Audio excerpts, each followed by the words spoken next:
അസ്സലാമു അലൈക്കും വറഹ്മത്തുള്ളാഹി വബറകാതുഹു.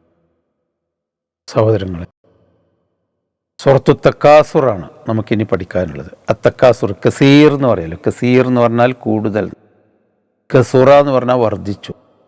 തക്കാസുർ എന്ന് പറഞ്ഞിട്ടുണ്ടെങ്കിൽ എനിക്ക് അതുണ്ട്, കൂടുതലുണ്ട്, അത് അത്രയുണ്ട്, ഇത്രയുണ്ട് എന്ന് വർധനവ് നടിക്കുക, പെരുമ നടിക്കുക. ഞാനതിൽ കൂടുതലുള്ളവനാണ്, ധനം കൂടുതലുള്ളവനാണ്. കഴിഞ്ഞ പഠിച്ച 2 സൂറത്തുകളും ധനം ശേഖരിച്ച് അതിനെ എണ്ണി നോക്കി അങ്ങനെയൊന്നും ധനമില്ലാത്ത ദരിദ്രന്മാരെ പരിഹസിച്ച് കുത്തുവാക്കുകൾ പറഞ്ഞ് ദുസൂചനകൾ നടത്തി പറയുന്ന ആളുകളെ പറ്റി പറഞ്ഞു. അതുപോലെ തന്നെ വിശ്വാസം, സൽക്കർമ്മങ്ങൾ, അതുപോലെ സതുപദേശങ്ങൾ, അതുപോലെ ക്ഷമിക്കണമെന്ന ബോധവും അതിനു വേണ്ടിയുള്ള ജനങ്ങളെ പ്രചോദിപ്പിക്കുന്ന പ്രവർത്തനങ്ങളൊന്നുമില്ലാത്ത ഭൗതിക ജീവിതം കൊണ്ട് മാത്രം തൃപ്തി അടയുന്ന ആളുകൾക്ക് നാശമാണെന്ന് പറഞ്ഞു. ആ ആശയം തന്നെയാണ് ഇവിടെ. നിങ്ങൾ എത്ര പെരുമ നടിച്ച് ഞങ്ങൾക്ക് അത്രയുണ്ട്, ഇത്രയുണ്ട്, അത്ര ശക്തി, അത്ര ആളുകൾ, അത്ര പണം, ഇതൊന്നുമില്ലെന്നും അർത്ഥമില്ല. ഇതിനൊക്കെ അള്ളാഹുവിനോട് മറുപടി പറയേണ്ടി വരും. അതാണ് ഈ അടുത്ത സൂറത്ത് അത്തക്കാസുർ. പെരുമ നടിക്കൽ, അല്ലെങ്കിൽ കൂടുതലുണ്ട് എന്ന ആ ദുരഭിമാനം നടിച്ചുകൊണ്ട് നടക്കൽ. അള്ളാഹു പറയുകയാണ്, അഊദു ബില്ലാഹി മിനശ് ശൈത്വാനിർ റജീം, ബിസ്മില്ലാഹിർ റഹ്മാനിർ റഹീം, അൽഹാകുമുത് തകാസുർ ഹത്താ സുർതുമുൽ മഖാബിർ കല്ലാ സൗഫ തഅലമൂൻ സുമ്മ കല്ലാ സൗഫ തഅലമൂൻ.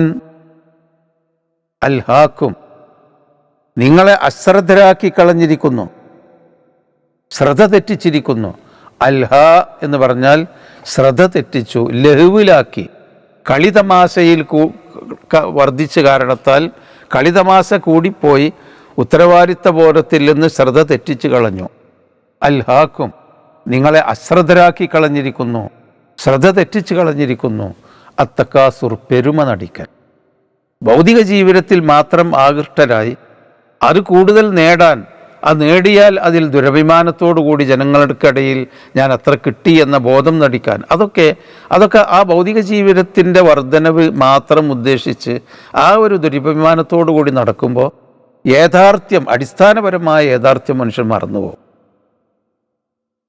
അൽഹാകുമുത് തകാസുർ, ഇങ്ങനെ പെരുമ നടിക്കൽ, കൂടുതലുണ്ട് എന്ന ആ ഭാവം നിങ്ങളെ അശ്രദ്ധരാക്കി കളഞ്ഞിരിക്കുന്നു. എന്തിൽ നിന്ന്? പരലോകത്തിൽ നിന്ന്, ജീവിതത്തിൻ്റെ യാഥാർത്ഥ്യങ്ങളിൽ നിന്ന്, തൻ്റെ ഉത്തരവാദിത്ത ബോധങ്ങളിൽ നിന്ന് അശ്രദ്ധരാക്കി, താൻ അള്ളാഹുവിന് നിർവഹിക്കേണ്ട ബാധ്യതകളിൽ നിന്ന് അശ്രദ്ധരാക്കി, മനുഷ്യർക്ക് ചെയ്തു കൊടുക്കേണ്ട, രാജ്യത്തിന് ചെയ്തു കൊടുക്കേണ്ട നന്മകളിൽ നിന്ന് അശ്രദ്ധരാക്കി. ഞാൻ എന്ന ബോധം മനുഷ്യനെ വഴിതെറ്റിക്കും. അതാണ് അൽഹാകുമുത് തകാസുർ, നിങ്ങളെ ആ പെരുമ നടിക്കാൽ അശ്രദ്ധരാക്കിയിരിക്കുന്നു. ഹത്താ സുർതുമുൽ മഖാബിർ, ഖബർ നിങ്ങൾ സന്ദർശിക്കുന്നത് വരെ മാത്രമേ ഉണ്ടാവുകയുള്ളൂ. ഇതൊരു പ്രയോഗമാണ്. നമ്മളാരും ഖബറിലേക്ക് സന്ദർശനത്തിന് പോകാറില്ല. നേരെ മറിച്ച് നമ്മൾ ആഗ്രഹിച്ചാലും ഇല്ലെങ്കിലും, ഇഷ്ടപ്പെട്ടാലും ഇല്ലെങ്കിലും നമ്മൾ ഖബർ സന്ദർശിക്കേണ്ടി വരും. ഈ ജീവിതത്തിൻ്റെ അവസാനം നമ്മൾ കാണും. ഒന്നുകിൽ നമ്മളെ മറവ് ചെയ്യുന്ന മണ്ണിൻ്റെ ഖബറിൽ, ശ്മശാനത്തിൽ നമ്മൾ പോകേണ്ടി വരും. നമ്മൾ ആഗ്രഹിച്ചില്ലെങ്കിലും എല്ലാവരും കൂടി നമ്മളെ ഒരു കട്ടിലിൽ കിടത്തി അങ്ങോട്ട് കൊണ്ടുപോയി വെക്കും. അതല്ല, ഈ മണ്ണിലല്ലെങ്കിൽ എവിടെയെങ്കിലും നമ്മൾ ഈ ഭൂമിയിൽ, ഈ ജീവിതത്തിൽ നിന്ന് മറക്കപ്പെടും. ഖബർ എന്ന് പറഞ്ഞാൽ മറഞ്ഞു കിടക്കുന്ന ഭാഗം എന്നാണ്. അത് മണ്ണാവണമെന്നില്ല. സാധാരണ ഖബറുകൾ മണ്ണാണ്. ചിലപ്പോൾ വെള്ളത്തിൽ മുങ്ങിപ്പോയി മരിച്ചു, ജീവികൾ തിന്നുപോയി മരിച്ചിട്ടുണ്ട്, അവിടെയാണ് അവരുടെ ഖബർ.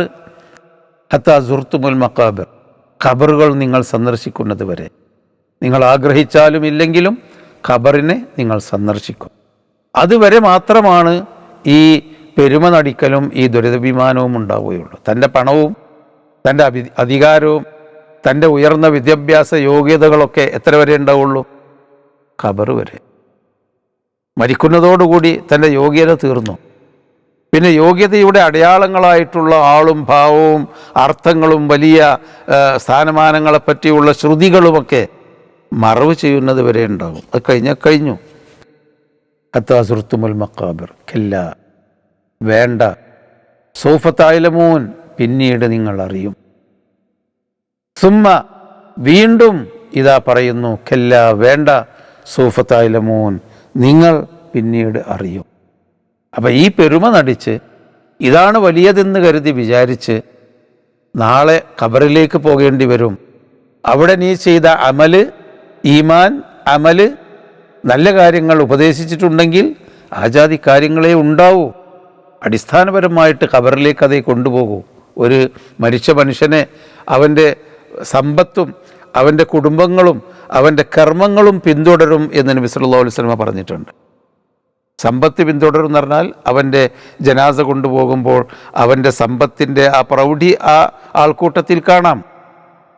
അതുപോലെ അവൻ്റെ കുടുംബങ്ങളൊക്കെ വളരെ ദുഃഖത്തോടു കൂടി അവൻ്റെ പിന്നാലെ പോകും.